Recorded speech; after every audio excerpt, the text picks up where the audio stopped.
करके बताते हैं, मैं तो आता ही तब हूँ जब ये सृष्टि पूरी पतित हो जाती।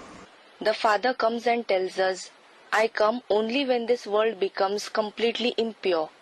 दुनिया में भी कोई बाप होते हैं अपने बच्चों के लिए मकान तभी बनाते हैं जब पुराना मकान बहुत पुराना हो जाता है। There are fathers in the world as well.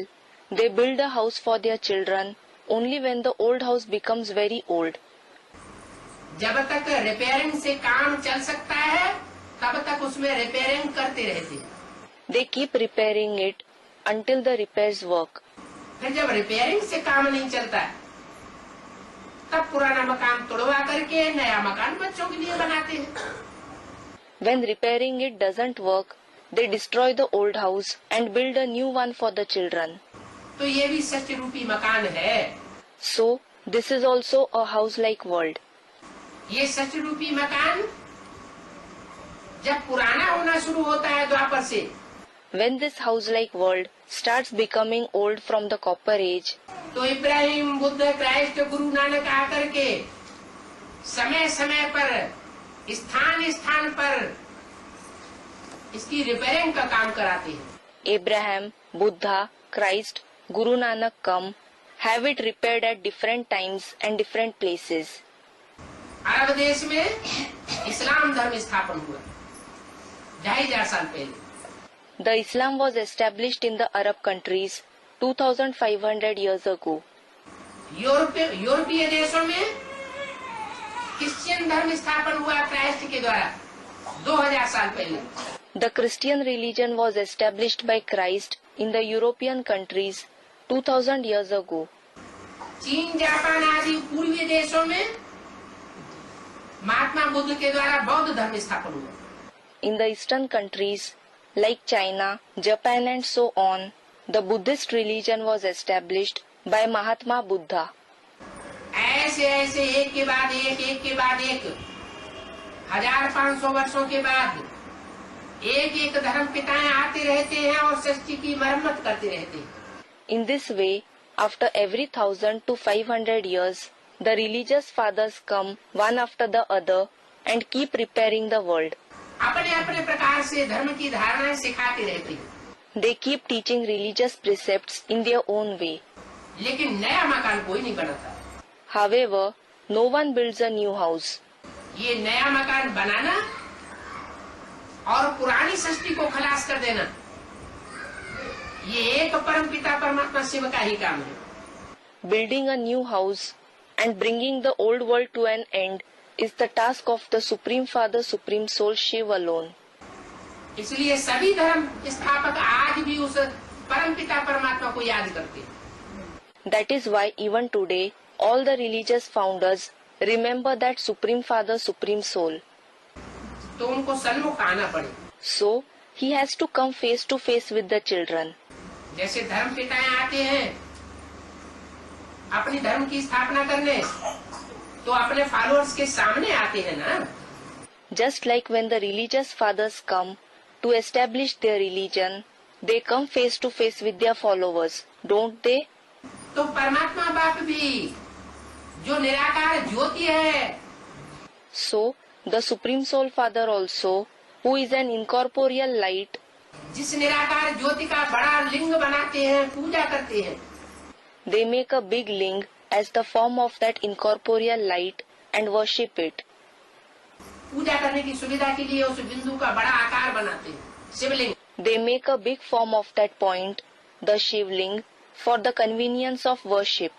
Shivling, meaning an oblong stone representing Shiv worshipped in all India. इतना बड़ा है नहीं। He is not so big. हमारी आत्मा की तरह वो भी ज्योति बिंदु है, वो भी सितारा है। He is also a point of light like our soul. He is also a star. जैसे हम आत्मा इस धरती के चैतन्य सितारे हैं, वैसे वो परमात्मा भी सितारा है। Just like we souls are the living stars of this earth, that Supreme Soul is also a star. तो वो सितारा बाप जब इस सृष्टि पर आता है तो वो दाता बनकर के आता है। So, when that Father, the star comes to this world, he comes as the giver.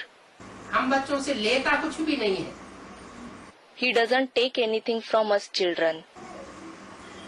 बाप कहते हैं मैं ही तुमको वर्षा देने वाला हूँ। The father says, I am the one who gives you the inheritance. और बाबा दो को कहा जाता है। And two souls are called Baba. एक होता है शरीर का बाबा और दूसरा होता है आत्माओं का बाबा। One is the Baba of the body and the other is the Baba of the souls. और कोई बाबा हो नहीं सकता। There can't be any other Baba. तुमको इस बाबा से अर्थात प्रजापिता से वर्षा मिल नहीं सकता। You can't receive the inheritance from this Baba, meaning from Prajapita, जो शरीरों का बाप है, the one who is the father of the bodies. जो भी मनुष्य सृष्टि की 500 करोड़ है मनुष्य आत्माएं हैं, मनुष्य हैं, उन मनुष्यों को जन्म देने वाला एक बीज है Prajapita. There is one seed, Prajapita, who gives birth to all the 5 billion human souls, the human beings of the world. उससे तुमको वर्षा नहीं मिल सकता। You can't receive the inheritance from him. Christ से भी वर्षा नहीं मिल सकता, बुद्ध से भी वर्षा नहीं मिल सकता। The inheritance can't be received from Christ. The inheritance can't be received from Buddha either. वर्षा तभी मिलता है जब वो सुप्रीम सोल प्रजापिता में प्रवेश करता है। The inheritance is received only when that supreme soul enters Prajapita. तो साबित हुआ एक शिव बाबा से ही वर्षा मिलता है। So, it is proved that the inheritance is received only from the one Shiv Baba. उस शिव की बिंदी का नाम ही शिव है। The name of just that point is Shiv. वो ज्योति बिंदु जब साकार शरीर में प्रवेश करता है तो शिव बाबा कहा जाता है। When that point of light enters a physical body, it is said Shiv Baba. नहीं तो वो बिंदु बिंदु आत्माओं का सिर्फ बाप है। Otherwise, he is only the father of the point souls. दूसरा कोई संबंध नहीं बनता। No other relationship is formed with him. संबंध तब बनते हैं जब वो साकार में आता है। Other relationships are formed with him when he comes in the corporeal form. गाते हैं They sing, त्वमेव माता च पिता त्वमेव त्वमेव बंधु च सखा त्वमेव त्वमेव सर्वं मम देव देव। meaning, you are the mother, the father, the brother, the friend. You alone are everything for me. You alone are my greatest deity. सब प्रकार के संबंध उस परमात्मा के साथ जोड़ते हैं। All kinds of relationships are formed with that supreme soul. तो प्रैक्टिकल में आया हुआ होगा तभी तो जोड़ेंगे।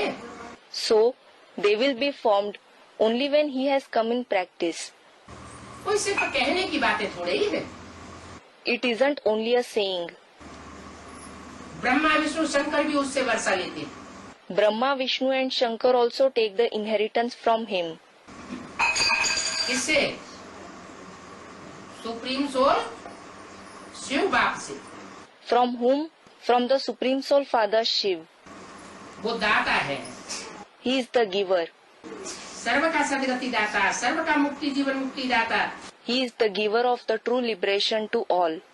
He is the giver of liberation and liberation in life to all. इसलिए पहले पहले कोई को भी बाप का परिचय देना चाहिए। That is why you should introduce to anyone the Father first. उसके साथ आत्मा का परिचय देना ही पड़े। Along with this, you will have to introduce the soul anyway. बाप है तो बाप के बच्चे भी होंगे। If there is the Father, there will be the Father's children too. वो बाप है, हम बिंदु बिंदु आत्माओं का, और हम बिंदु बिंदु आत्मा उसके बच्चे हैं। He is the Father of us point souls, and we point souls are his children. तो कोई को भी ज्ञान सुनाना शुरू करना है तो सबसे पहले क्या बताना है? So, when you start narrating knowledge to anyone, what do you have to tell him first of all? कि तुम ज्योति बिंदु आत्मा हो, तुम ये विनाशी शरीर नहीं हो। You are a point of light soul. You aren't this perishable body. ये शरीर तो आज है और कल खलास हो जाएगा। This body exists today and tomorrow it will be destroyed. तुम ज्योति बिंदु आत्मा फिर भी बनी रहेंगी। Yet you, a point of light soul, will exist. तो तुम ज्योति बिंदु जो आत्मा हो, अपने स्वरूप को जानो और अपने बाप को पहचानो। So, you, a point of light soul, realize your form and recognize your father. जब अपने बाप की पहचान हो जाएगी कि वो सुप्रीम सोल ज्योति बिंदु है, When you recognize your father, when you recognize that he is the supreme soul, a point of light, जिसकी यादगार सोमनाथ मंदिर में बनाई गई थी, whose memorial was made in the Somnath temple, a temple dedicated to Shiv in Gujarat in India. Somnath मंदिर में चारों तरफ की दीवार में चुंबक जड़ा हुआ था In the Somnath temple, there were magnets in the surrounding walls, और बीच में निराधार शिवलिंग लटक रहा था। and in the middle, a Shivling was hanging without any support. उस लिंग में हीरा जड़ा हुआ था, A diamond was embedded in that ling. लाल पत्थर का, लोहे से मिक्स हुए पत्थर का लिंग था और बीच में हीरा था। The ling was made of red stone, of stone mixed with iron, and there was a diamond in the center. तो वो लिंग किसकी यादगार हुई? So, whose memorial is that ling?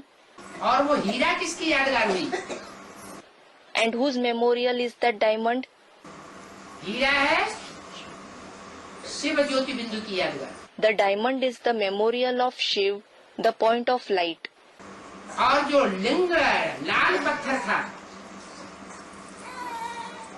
वो शरीरधारी की यादगार है, जो ज्ञान का सागर बनकर के संसार में प्रत्यक्ष होता है। And the ling, the red stone, is the memorial of the bodily being who is revealed in the world as the ocean of knowledge. तो बाप कहते हैं, So the father says, मुझ हीरे को समझो। recognize me, the diamond. मैं जब हीरा आकर के हीरो पाठधारी में प्रवेश करता हूँ तभी संसार का कल्याण होता है। When I, the diamond, come and enter the hero actor, only then is this world benefited. इसलिए पहले पहले कोई को बाप का परिचय देना पड़े। That is why you have to first introduce the father to someone. यूं तो कोई बड़े बुजुर्ग को भी बाबा व पिताजी कह देते हैं, In a way, they call even an old person Baba or father. परंतु वास्तव में बाबा कोई नहीं है। But in reality, none of them is Baba. बाप एक लौकिक और दूसरा पारलौकिक होता है। One father is Laukik and the other is Parlaukik. कहेंगे ये ब्रह्मा भी जिस्मानी बाप है, क्योंकि ये भी अडॉप्ट करते हैं। It will be said that this Brahma is also a bodily father because he also adopts us. बल तुम ब्रह्मा को बाबा कहते हो, परंतु वर्षा उनसे मिलता है। Although you call Brahma Baba, you receive the inheritance from that one. Brahma से वर्षा नहीं मिलता, उनसे मिलता है। You don't receive the inheritance from Brahma. You receive it from that one. उनसे माना That one means who? जो संसार में जो रूप परमात्मा बाप के रूप में प्रत्यक्ष होने वाला है, उनसे ही वर्षा मिलता है। The inheritance is received only from the one who is going to be revealed in the world in the form of the Supreme Soul Father. और वो कौन सा वर्षा है? And what kind of an inheritance is it? गति सदगति का वर्षा है, It is the inheritance of liberation and true liberation, जो इस समय ही तुम बच्चों को देते हैं। माना कलयुग के अंत और सतयुग के आदि में तुमको वर्षा मिलता है। that is given to you children only at this time, meaning you receive it at the end of the Iron Age and the beginning of the Golden Age. और जब वर्षा मिलता है तो उसकी निशानी है, उसकी पहचान है, सब दुखों के बंधन से छूट जाते हैं। The indication, the sign of receiving the inheritance is that you become free from all the bondages of sorrow. दुर्गति से छूट जाते हैं, You become free from degradation. अर्थात जीवन जो बंधन में महसूस करते हैं उससे छुटकारा मिल जाता है। Meaning, you receive liberation from the life you experience as bondage. इस समय भारतवासी और सारी दुनिया सब रावण के बंधन में। The residents of Bharat and the entire world in general are in the bondage of Ravan at this time. Ravan ने सबको बांध रखा है, Ravan has bound everyone. जैसे सब जेल में पड़े हुए। It is as if all are in jail. आत्माएं जो पहले पहले आती है, वो पहले जीवन मुक्ति, फिर जीवन बंध में चली जाती है। The souls that come first achieve liberation in life first and then are bound in life. कहाँ से आती है? Where do they come from? कहीं से तो आती होंगी, नहीं तो इस दुनिया की जनसंख्या क्यों बढ़ती जाती है? They will be coming from somewhere. Otherwise, why does the population of this world increase?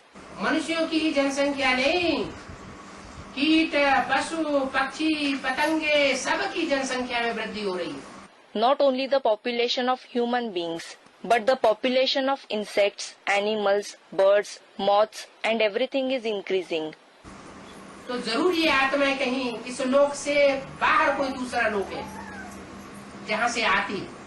So, certainly these souls come from some other world that is beyond this world. उस लोक को अंग्रेज लोग कहते हैं supreme abode, soul world. The English call it the supreme abode, the soul world. मुसलमान लोग कहते हैं अर्श, सातवां आसमान। The Muslims call it Arsh, Satwa Asman, meaning seventh sky. पहले कहते थे खुदा अर्श में रहता है, फर्श में नहीं रहता। Earlier they used to say God lives in Arsh, not on this earth, Farsh. अभी तो मुसलमान भी कहने लगे खुदा जर्रे जर्रे में। Now the Muslims have also started saying God is in every particle. जब उसको हर जगह ढूंढा कहीं मिला नहीं, तो कहने लगे वो सब में है, हर जगह व्यापक है। When they searched him in all places but didn't find him anywhere, they started saying he is omnipresent. He is present everywhere. तो बाप कहते हैं कि ये सब आत्माएं परम धाम से आती है। So the father says all these souls come from the supreme abode. सूरज चांद सितारों की दुनिया से भी परे एक ऐसा धाम है जिसका गीता में वर्णन है। There is such an abode beyond the world of the sun, moon and stars, which is described in the Gita. एक श्लोक आया है, न वहाँ सूरज चांद सितारों का प्रकाश पहुँचता है। There is a verse, shlok in the Gita, which means the light of the sun, the moon and stars doesn't reach there. जहाँ जाकर के आत्माएं वापस इस दुख की दुनिया में नहीं लौटती, वो मेरा परम धाम है। The souls go there and don't come back into this world of sorrow. That place is my supreme abode. उस परम धाम की तुम बिंदु बिंदु आत्माएं भी रहने वाली हो, और मैं सुप्रीम सोल बाप भी वहाँ का रहने वाला हूँ। You point souls are the residents of that supreme abode, and I, the supreme soul father, am also the resident of that place. तुम इस सृष्टि पर आते हो तो थोड़ा थोड़ा करके आते हो। When you come to this world, you come in small numbers. सतयुग में थोड़ी आत्माएं उतरती है, Few souls descend in the golden age. Treta में और ज्यादा उतरती है, Some more souls descend in the silver age. द्वापर में फिर और ज्यादा उतरती है, Even more souls descend in the copper age. और कलयुग के अंत तक सारी आत्माएं मनुष्य सृष्टि की नीचे उतर आती है। And until the end of the iron age, all the souls of the human world come down. जब सबके उतरने का टाइम होता है, तब वो सुप्रीम सोल इस सृष्टि पर आता है। When it is the time for everyone to descend, that supreme soul comes to this world. और आकर के सब आत्माओं को अपने स्वरूप का परिचय देता है कि तुम ज्योति बिंदु आत्मा हो, स्टार हो, तुम धरती के सितारे हो।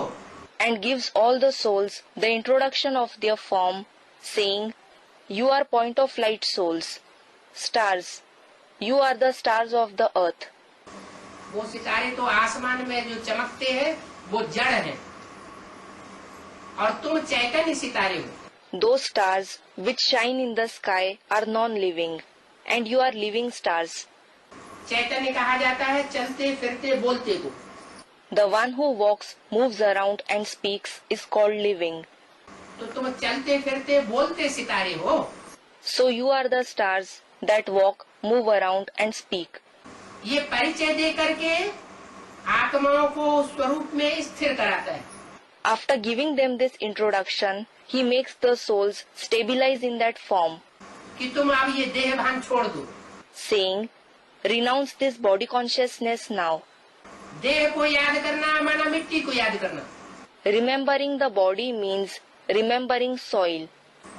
मिट्टी को और पत्थर को याद करते करते सारी बुद्धि पत्थर बन गई.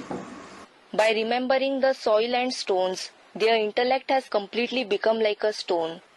यहाँ तक पत्थर बुद्धि बन पड़े हैं कि जिस डाली पर बैठते हैं वो डाली ही काट रहे हैं.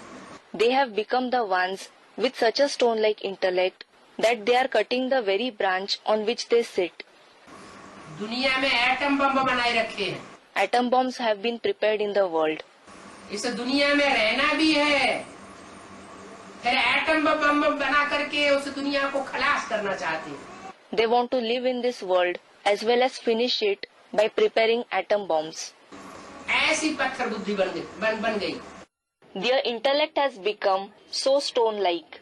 ऐसे पत्थर बुद्धियों को परमात्मा बाप ज्ञान दे करके फिर पारस बुद्धि बनाए रहे. The Supreme Soul Father is giving the knowledge to the ones with such a stone-like intellect and making them into the ones with a paras-like intellect again. Paras, meaning a mythical stone which is said to transform into gold anything that touches it. Here it refers to the souls who have an intellect such that just by coming in their company, other souls are transformed. तो मनुष्य को देवता बनाना ये परमात्मा बाप का काम है.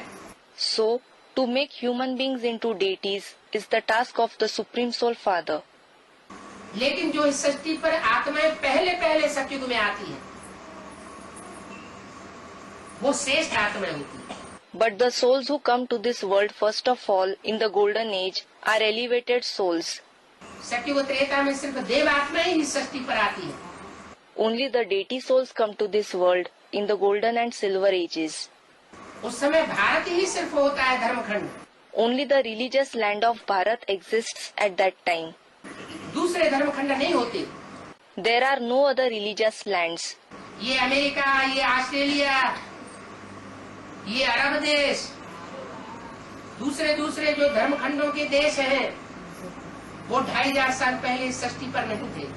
This America, Australia, Arab countries, the countries of other religious lands didn't exist in this world 2500 years ago. सब समुद्र में डूबे हुए थे. All of them were submerged in the ocean. अभी भी ऐसा ही होगा. The same will happen now as well. ये एटम बम जब फटेंगे तो पृथ्वी का बैलेंस टूट जाएगा. When these atom bombs explode, the earth will lose its balance. बड़े बड़े भूकंप आएंगे. Big earthquakes will occur. और उत्तरी ध्रुव और दक्षिणी ध्रुव में जो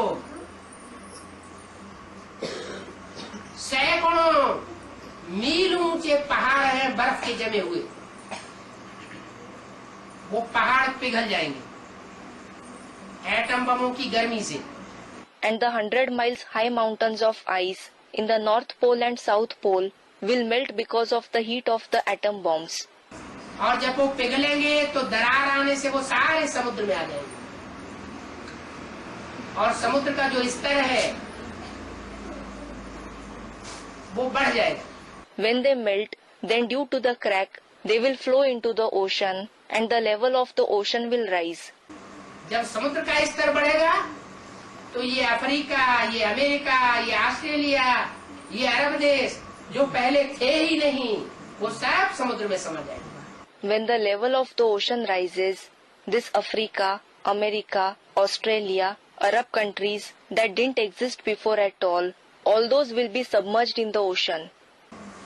और सिर्फ भारत खंड रह जाएगा जहाँ भगवान आते. And only the land of Bharat, where God comes, will remain. कोई तो कारण होगा. There must be some reason. Bharat में ही भगवान क्यों आते हैं? Why does God come only in Bharat? जरूर है, भारत देव भूमि थी. Certainly, Bharat was the land of deities. देवताओं का देश है, It is the country of the deities. देने वालों का देश है, It is the country of the ones who give. ये माता पिता का देश कहा जाता है। This country is called the country of the mother and father. माता पिता बच्चों को देते हैं, लेने की इच्छा नहीं करते। The mother and father give something to their children. They don't desire to take anything from them. इस भारत देश में भगवान आया हुआ है, So, God has come to this country of Bharat. वो आकर के रास्ता बता रहा है। Having come, He is showing the way. इस दुनिया के विनाश होने से पहले अपना वर्षा मुझ बाप से ले लो। Take your inheritance from me, the Father, before the destruction of this world takes place. जो लेंगे, जो पुरुषार्थ करेंगे, वो फायदे में रहेंगे। The ones who take the inheritance, the ones who make Purusharth, will be benefited. एक जन्म के फायदे में नहीं, अनेक जन्मों का फायदा हो जाएगा। They will be benefited not just for one birth, but for many births. जो अनेक जन्मों का फायदा होता हो, तो एक जन्म की जो थोड़ी सी प्राप्ति हो रही है, उसको त्याग करने में क्या बड़ी बात है? If there is benefit for many births, what is the difficulty to renounce the few attainments that you obtain in this one birth? इस जीवन का इतना लंबा समय तो बीत गया, A lot of time in this life, that is birth, has passed. अब थोड़ा सा टाइम बचा हुआ है। Little time is left now. दूसरा विश्व युद्ध हुआ था, तो 20-20 मेगावाट की बम्बियां छूटी थी। When the Second World War took place, they exploded small bombs of 20 megawatts each. दुनिया में हाहाकार हो गया था। There were cries of despair in the world. अभी तो हजारों हजार मेगावाट के एटम बम तैयार हो चुके हैं। Atom bombs of thousands of megawatts have been made now. कोई बड़ी बात नहीं है कब विश्व युद्ध शुरू हो जाए। It is not a big issue. The world war may start at any time. और अगर तृतीय विश्व युद्ध हुआ